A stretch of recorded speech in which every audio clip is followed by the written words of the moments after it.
Hola, ¿qué tal, señoras y señores? Bienvenidos y bienvenidas aquí con el Orgaz. Bueno, pues tal cual ya presentó la Dazzly Garden de señora, pues ahora toca la Dazzly Garden Dazzly Garden de Bad Boy para hombre. Dios mío de mi vida. Chiquitines, vamos a ver una cosa. Esta fragancia es una fragancia que huele muy rico. Muy, muy rico. Pero... ay, Dios mío de mi vida, es que me llevan a maltraer. Bien, nos vamos a encontrar una fragancia que tiene una salida que es muy explosiva, muy explosiva. Te llega a los 2 metros perfectamente durante una media hora. No le voy a dar más ratio porque además es que precisamente es de lo que carece y por eso he dicho, ay, Dios mío, es que se nos viene abajo. Media horita y se va abajo. El secado es muy rápido, es un secado de 5 minutos a lo sumo, 5 minuticos, está seca, asentada y ya directamente empieza la progresión del descenso. Se queda a distancia corta, más que corta, se queda más que corta, pues es una fragancia que... es elegante, porque es muy elegante y no es llamativa. Yo creo que de lo que he probado de Carolina Herrera con respecto a las Bad Boy, es quizás la más recortada con diferencia, pero la más recortada con diferencia. A mí en piel me dura muy poco, tengo que ser muy franco. Lo que es la sensación, la percepción olfativa que yo tengo con ella una vez que la llevo, es de que me dura poquísimo, siendo generoso 6 horas. Sí que hace muchísimo calor todavía aquí, todo lo que queramos, pero es que 5 o 6 horas y hace falta reaplicar entre medio. Es todo lo contrario de la femenina, que da muy bien la cara y que aguanta perfecto, y esta no, esta se salva porque tiene el aporte de la ropa. Si fuéramos o fuésemos desnudos por la vida, os puedo garantizar que esta fragancia no triunfa ni en broma. Ni en broma, porque no le falta mucho ímpetu y... en fin, una pena. Bueno, señores míos, notas de salida, corazón y fondo reflejadas con Dazzly Garden de hombre para la edición Bad Boy, que no Good Girl, Bad Boy. Salida en pomelo y pimienta. Esclarea y vetiver reconocidos en el corazón. Cacao y tonka en el fondo. Me da mucha rabia porque allá donde podéis pensar que además muchas veces los perfumes de Paco Rabanne tienen una impronta que es súper bestia, esta no lo tiene, se va abajo. Es una fragancia que no me he dado cuenta de los mililitros, pero cuesta a partir de 70 y tantos euros. No es barata, ni muchísimo menos, como nada en esta vida hoy en día, pero... las prestaciones que tiene son bajísimas. Entonces, es la típica fragancia que va a triunfar en invierno, va a daros mucha más proyección, más duración y más de todo en invierno, donde yo estoy diciendo ahora mismo que hace un calor que te mueres.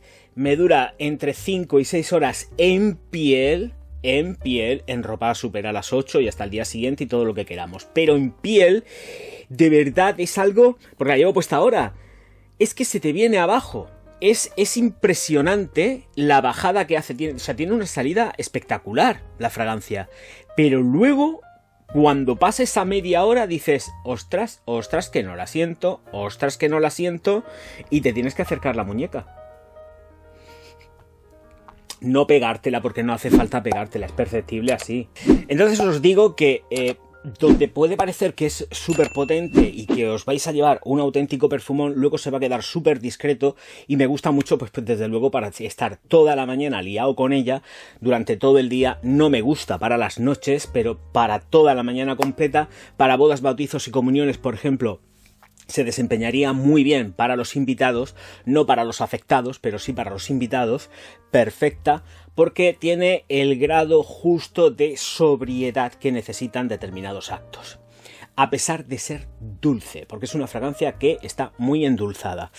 No os penséis, y ya retomando un poco todo lo que es el tema de los cacaos, del cacao concretamente, que no lo vais a sentir porque aquí el cacao se siente y además se huele a cacao. Lo que pasa es que se queda súper tenue, muy flojito y también muy acompañado del resto de notas, pero se queda súper flojo.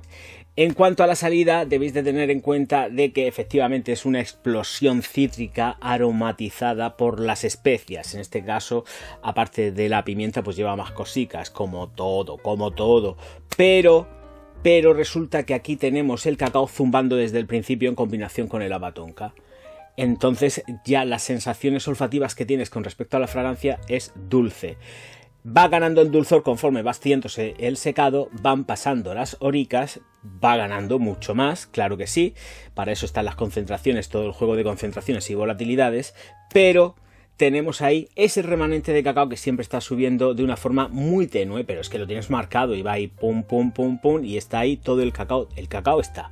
Luego, con respecto a lo que son las notas medias, que va dado por Esclarea y Vetiver, deciros que el Vetiver es prácticamente imperceptible, se puede sentir determinado olor a Vetiver, pero no un Vetiver fresco en plan malicia o un Tom Ford, no, es un vetiver más opacado, más oscurito, más tirando hacia la vertiente terrosa, que no tanto en cuanto a un vetiver que sea ¡guau!, que te pega un topetazo fuerte de verdor, de verdor vetiveriano, haitiano, no, ahí no tenemos esto. Pero la Esclarea está muy bien, es una Esclarea que tiene hasta incluso, y además yo creo que debe de llevarlo en la formulación, lleva tintes de lavanda, es una Esclarea que está jugada y trabajada de una forma muy clásica, y la forma clásica de trabajar la Esclarea es también en combinación con lavanda. No está reconocida, pero está claro que la lleva, porque además es que sale ese tono lavandoso en combinación con Esclarea.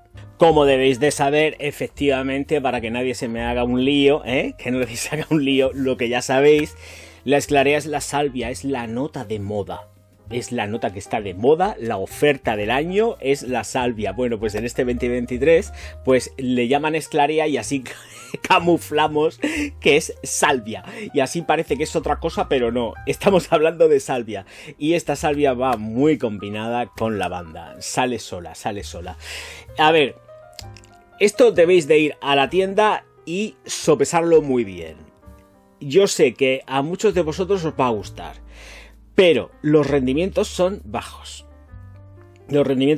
Me gusta hasta a mí, pero tengo que reconocer que los rendimientos son bajos. Creo que es una fragancia para machacar, sobre todo en oficinas, para los profesores, ¿sabéis? Todo este tipo de ámbitos donde más o menos está todo controlado. Partimos de la base de que yo no estas cosas me las paso por el forro siempre, y ya sabéis que ni hay sexo, ni hay edades, ni hay lugares, ni hay nada. Te la has comprado, te la han regalado, te apetece, te la echas y punto. Y te da igual si es por la mañana, por la tarde, por la noche o está saliendo la aurora boreal, te da igual y te la atizas. Entonces esto ponerlo en contexto siempre, que también como hay gente nueva en el canal, pues se puede perder con respecto a lo que voy diciendo y se pueden creer todo lo que digo, pero yo realmente pongo las bases de algo, pero ya sabéis que esto para mí no sirve en absoluto. Retomando el tema, profesores, sector sanitario, oficinas, funcionarios del Estado, yo que sé, quien sea, altos ejecutivos, bajos ejecutivos, gente que va repartiendo el correo, todas estas cosas, ¿no? Para que nos pongamos ahí en contexto. Usarla cuando os venga en gana, pero debéis de saber que efectivamente os va a gustar mucho el aroma. A mí me ha parecido un aroma muy peculiar, muy chulo. De todas formas también más consideraciones. Sí que me parece un aroma peculiar y chulo, pero volvemos a las mismas. Es el típico aroma que tiene Puig, porque yo no sé, vuelvo a repetir, creo que muchas veces no limpian las tuberías. Y Puig tiene ya esa insignia de aroma que todas las fragancias del grupo suelen tener normalmente. Me refiero a la perfumería pop selectivo, ¿eh? O sea, no es todo, porque evidentemente un Penhaligon's no huele a Puig. Un Comme des Garçons no huele a Puig, hay cosas que no, un Louboutin no huele a Puig, pero esto que pertenece al grupo, que no son licencias, esto me temo, bueno, Penhaligon's es de propiedad, pero no huele a Puig. De momento, el día que empiecen a oler a Puig, hasta luego Penhaligon's, no te compren una botella más. literalmente que lo estoy diciendo. Y esto tiene ese remanentito de perfume que huele a tubería de Puig.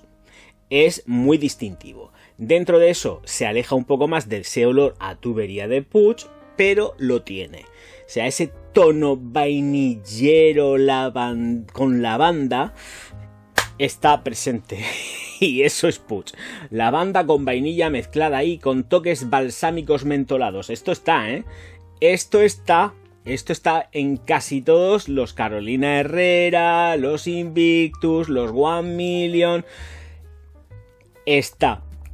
Vamos a ver qué es lo que pasa con la nueva fábrica que están haciendo, que esperemos que la terminen pronto, a ver cómo salen las cosas de esas tuberías, a ver si sigue oliendo todo igual o realmente es una cosa que la fábrica ya está muy viejita y necesitaba que las tuberías pues fuesen cambiadas, remodeladas y tiradas a la basura, no, pero recicladas cuanto menos. En fin, señoras y señores, yo creo que lo he dicho todo. La estela y la proyección es cortita, ¿eh? No os penséis, sí que lo estaba diciendo, posiblemente lleguéis a unos 2 metros en la salida, pero luego se va a retraer muy rápido, se queda en distancia próxima, ¿eh?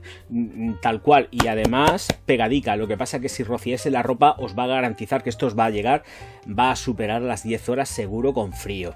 Con calor se te viene abajo, que es lo que a mí me está pasando. Es esto de que te lo coges, te lo echas y te das cuenta de que, Dios mío de mi vida, no huelo a nada. Y no es fatiga olfativa, es que realmente se ha ido abajo la señora y ya está. No pasa nada, hay que asumirlo.